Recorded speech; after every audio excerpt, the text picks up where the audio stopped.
Welcome to day 2 of Circularity. I hope everybody had a great first day, enjoyed the reception last night, got some sleep, all the things, jam-packed, full of content today. So hopefully everybody's ready for that. I'm going to do something a little different today, and I'm going to invite everyone to take a journey back with me to 1990.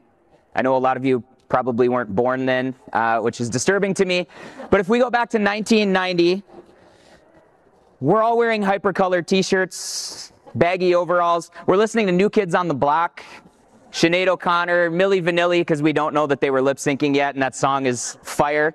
And we're all very excited to be in 1990. If you're anything like me, and you're probably not, you might remember the slap bracelet.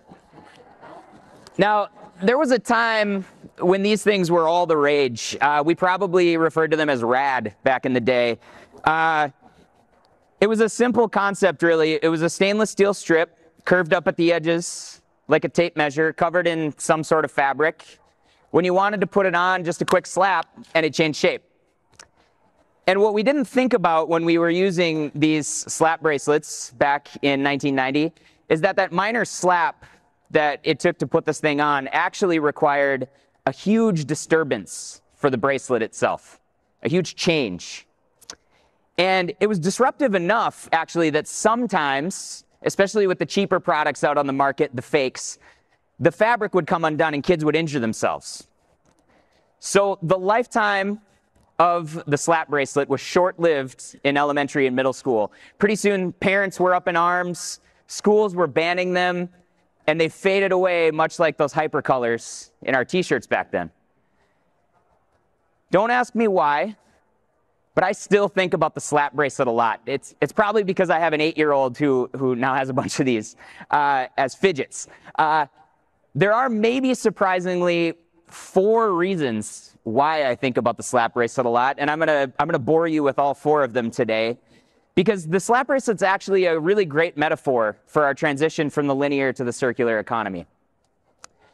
Reason number 1, the transition was rather disruptive to the bracelet itself.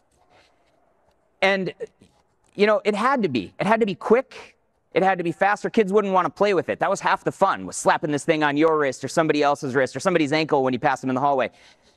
And that quick disruption, that quick change represents what we really have to do in transitioning from a linear to a circular economy. We need to move fast or we're not going to have success. Reason number 2, the user of the slap bracelet barely noticed the change. Now, I'm not naive. I know folks will notice when we switch from a linear to a circular economy. That being said, I also know that consumers, brands, major retailers, they need to buy in and they need to enjoy the experience of this transition to the circular economy, or they're going to get turned off. We need to be prepared to give them a perfect fitting, beautiful circular economy on the other side of that disruption. Reason number 3, much like the slap bracelet, if people get hurt by it, they're going to get turned off and they're not going to want to do it, right? We can't harm people, whether it's people here in the US who are used to having convenient consumer products, or it's people in other parts of the world that are trying to get into the consumer class. We need to make sure that this transition is smooth. Otherwise, people won't want to do it, especially those parental types that really don't like change. Reason number 4, and maybe the most on-the-nose observation that I have, is that the original slap wrap, TM, was pretty wasteful. It had very little utility, and it was almost inherently not a circular product. Kids couldn't be expected to keep these things for more than a day or 2 before they lost them or dropped them on the way to the bus. The stainless steel inside of them was theoretically recyclable, but we all knew that wasn't happening. Another on-the-nose observation, these things are back now, and they're cheaper and worse than ever. You can buy 100 of these things for $17. The middle's now plastic. You're lucky if they work once when you get them out of the bag. Talk about moving the wrong way on circularity. So I'm asking you today, oddly enough, to be like me and think about the slap bracelet when you're designing the circular economy. What kind of disruption to this economy will cause the transition from linear to circular quickly and most painlessly.